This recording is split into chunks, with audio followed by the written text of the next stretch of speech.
Mr. Chairman, the Noam amendment would prevent EPA from updating air pollution standards for dangerous soot pollution.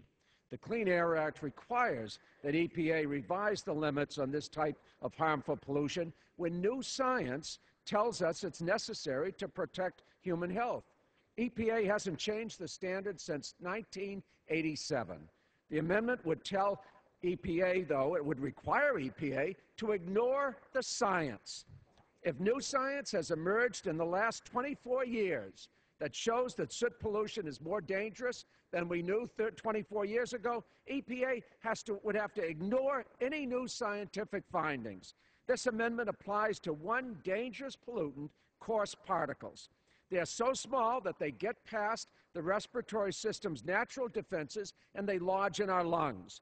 Scientific studies have linked these particles to a variety of serious health problems, including increased respiratory symptoms in children and premature death in people with heart and lung disease. Why is the majority party so afraid of science? I don't know as much about particulate matter as the scientists at EPA, but I don't really think you do either. It seems to me we ought to defer to the science, to the scientists, and respect the public's health. EPA is charged with protecting the public health, and they're doing a pretty good job, and we ought to let them do it. At this point, I reserve my time, Mr. Chairman.